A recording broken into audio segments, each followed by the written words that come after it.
Hello बच्चों, आज हम हिंदी व्याकरण पढ़ेंगे। भाषा किसे कहते हैं, भाषा के बारे में आज थोड़ा हम लोग जानेंगे। भाषा की परिभाषा क्या होती है, भाषा के प्रकार कितने होते हैं, लिपि क्या होती है, और इसमें हम जानेंगे कि राजभाषा राष्ट्रभाषा क्या क्या होते हैं, उसमें अंतर बोली में हम अंतर समझाएंगे, और व्याकरण किसे कहते हैं। ठीक है, तो चलो स्टार्ट करते हैं। भाषा पहले हम भाषा बारे समझना चाहते हैं। भाषा किसे कहते हैं? भाषा वह साधन होता है जिसके द्वारा व्यक्ति अपने विचारों और भावों को व्यक्त करता है। जैसे कि बातचीत को ही सामान्य तरीके से इसको माने कि जो हम बातचीत करते हैं वही भाषा हुई। ठीक है, तो जो हम बोलते हैं वो भाषा हुई। अब तो सब कहेंगे भाषा सब बोलते सभी लोग हैं, लेकिन इसीलिए कहा गया भाषा सबकी अलग अलग होती है। पशु पक्षियों की भाषा अलग होती है, मानव की भाषा अलग होती है। हम एक मानव ऐसे हैं हम लोग को बुद्धि मिली हुई है जो कि अपने मन के भावों को, अपने विचारों को एक दूसरे सामने हम लोग व्यक्त करते हैं, और किसी को ये चीज़ नहीं मिला है। एक व्यक्ति को ही ये भगवान ने वरदान दिया है कि व्यक्ति अपने मन भावों को, विचारों को दूसरे के सामने व्यक्त करता है, अपनी बातों को दूसरे के सामने रखता है, दूसरे की बातों को समझता है। ठीक है, साधारण अर्थों में यही है कि अपनी बातों को दूसरे के सामने रखता है और दूसरे की बातों को समझता है। यानी कि कह करके, बोल करके आदमी जो कहता है, सुनता है, उसी को हम भाषा कहते हैं। इसकी परिभाषा क्या होता है, इसको जान लेते हैं। भाषा वह साधन है जिसके द्वारा व्यक्ति अपने मन के विचारों तथा भावों को दूसरे के सामने व्यक्त करता है और दूसरे के भाव और विचारों को समझने का प्रयास करता है। उसे हम क्या कहते हैं? उसे हम भाषा कहते हैं। ठीक है, इतना तो समझ में आ गया होगा। अब समझते हैं भाषा के प्रकार। भाषा कितने प्रकार की होती है? हमारे यहाँ भाषा को 3 प्रकारों में बांटा गया है। इसको पहली क्या है? मौखिक भाषा, दूसरी लिखित भाषा और तीसरी सांकेतिक भाषा है। पहली मौखिक भाषा। मौखिक भाषा को इसको सुनने से ही समझ में आ जा रहा है। मौखिक मीन्स मुँह से, जो आदमी मुझे मुँह से बोलते हैं, मुँह से बोल करके अपने बातों को समझाते हैं, वो किसी से बातचीत करते हैं, वो क्या हो? मौखिक भाषा हुई। ठीक है, जैसे उदाहरण ले लेते हैं, नेताजी भाषण दे रहे हैं तो कैसे भाषण देते हैं? वो तो मुख से बोल के ही भाषण देते हैं, तो क्या हो गया? वो मौखिक भाषा हो गया। ठीक है, उसी प्रकार से ये हो गया लिखित भाषा। लिखित भाषा मतलब इससे भी समझ में आ रहा है। लिखित मीन्स लिख करके, जो हम लिख करके भाषा, जो हम लिख करके अपने बातों को व्यक्त करते हैं या अपने विचारों को व्यक्त करते हैं, वो क्या हो गया? लिखित भाषा हो गई।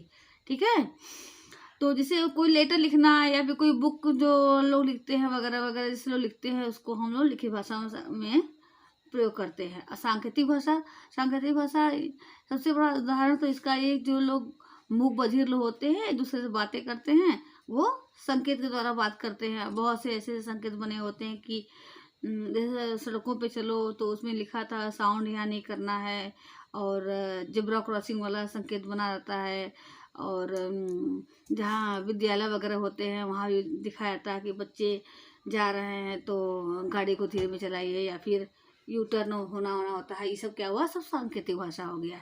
ठीक है बच्चों, अब भाषा तो समझ में आ गई। भाषा के प्रकार कितने हैं और भाषा के प्रकार कैसे अब पढ़ते हैं हम लोग। लिपि किसे कहते हैं? लिपि, ठीक है, लिपि मतलब क्या? जो लिखते हैं हम इसी कॉपी में लिखा हुआ है, जो लिखा हुआ है एक तरीका होता है, जो लिखने का तरीका को ही हम लिपि बोलते हैं। जो हमारे यहाँ ये जो अक्षर लिखे गए हैं, जो विद्वानों ने अक्षर को बनाया है, उसी को हम लिपि कहते हैं। उससे वो एक मतलब एक संख्या में उसको तो एक तरीके से लिपिबद्ध किया गया है, इसीलिए उसको लिपि बोला गया है। और ये हमारी जो हिंदी की लिपि है वो देवनागरी लिपि है। और देवनागरी लिपि कहाँ से निकली है? देवनागरी लिपि ब्राह्मणी लिपि से निकली है। ठीक है, तो संस्कृत, हिंदी, मराठी, कश्मीरी, संथाली, नेपाली, बोडो आदि की कौन सी लिपि होती है? देवनागरी लिपि होती है, जो कि बाएं से दाएं की ओर लिखी जाती है। जैसे हम इधर से नहीं लिखते हैं, इधर से हम लोग फारसी लिखते हैं, और जब इधर से हम स्टार्ट करते हैं यानी कि बाएं से दाएं की ओर, उसको हम देवनागरी। ठीक है, तो इसके आगे क्या? अंग्रेजी, जर्मनी, फ्रांसीसी भाषा कौन सी लिपि होती है? रोमन लिपि होती है। ठीक है बच्चों। और उर्दू तथा अरबी की फारसी लिपि होती है। ये सब याद करना बहुत जरूरी होता है। पंजाबी भाषा की गुरुमुखी लिपि होती है।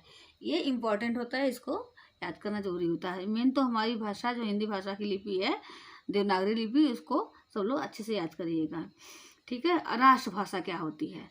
तो देखो, ऐसा है कि हमारे भारत में 70% लोग हिंदी बोलते हैं, इसीलिए इस भाषा को राष्ट्रभाषा का दर्जा दिया गया है। ठीक है। क्योंकि इसको अधिक से अधिक लोग समझते हैं, अधिक से अधिक लोग इसको बोलते हैं, इसीलिए इसको राष्ट्रभाषा के रूप में माना गया है। तो राष्ट्रभाषा उसे कहते हैं जिसका प्रयोग देश के अधिकांश लोगों के द्वारा प्रयोग किया जाता है, उसे हम राष्ट्रभाषा कहते हैं। ठीक है बच्चों। अब क्या है राजभाषा? राजभाषा उसे कहते हैं जो हम कार्यालयों में प्रयोग करते हैं, जो हम ऑफिस वगैरह में जिस भाषा का प्रयोग करते हैं उसे हम राजभाषा कहते हैं। ठीक है। राजभाषा को हिंदी में 1949 को हिंदी को राजभाषा का दर्जा दिया गया था, यानी कि ये सभी कार्यालयों में इसी भाषा का प्रयोग होगा। ठीक है। तो इसीलिए हम लोग 14 सितंबर को हम लोग हिंदी दिवस के रूप में मनाते हैं। ठीक है। जो राजकाज की भाषाओं, जो राजकाज के भाषा प्रयोग किए जाते हैं उसे हम राजभाषा कहते हैं। तो हमारी जो हिंदी है ये राजभाषा भी कहलाती है। इसको 14 सितंबर 1949 को दर्जा दिया गया था राजभाषा का। ठीक है। ठीक है। अब हमने राष्ट्रभाषा पढ़ लिया, समझ लिया, राजभाषा समझ लिया। अब पढ़ेंगे बोली। बोली क्या होती है? ठीक है। बोली ये क्या कहते हैं? एक क्षेत्र विशेष में बोली जाती है। बोली पूरे देश में एक बोली नहीं होती है, एक क्षेत्र विशेष में बोले जाने वाली बोली भाषा को हम बोली कहते हैं। बोली बहुत सीमित लोग बोलते हैं। अब लोग कहते हैं थोड़ी थोड़ी दूर पे बोलियां चेंज हो जाती हैं। ठीक है। तो भाषा और बोली में अंतर क्या होता है? भाषा का क्षेत्र विस्तृत होता है और बोली का सीमित होता है। ठीक है। क्योंकि भाषा तो विस्तृत पूरे भारत में बोली जाती है, लेकिन बोली एक सीमित क्षेत्र में बोली जाती है। भाषा में साहित्य रचना होती है, लेकिन बोली में नहीं होती है। ठीक है बच्चों। भाषा का प्रयोग सरकारी काम काज में किया जाता है, लेकिन बोली का प्रयोग सरकारी काम काज में नहीं किया जाता है। ठीक। और बोली का प्रयोग सिर्फ बोलचाल के लिए ही प्रयोग होता है, किसी भी साहित्य की रचना नहीं होती है, ये राष्ट्रभाषा नहीं होती है, ये किसी सीमित अवस्था में बोली जाती है। ठीक है। ये सिर्फ बोलचाल के लिए ही बोली का प्रयोग किया जाता है।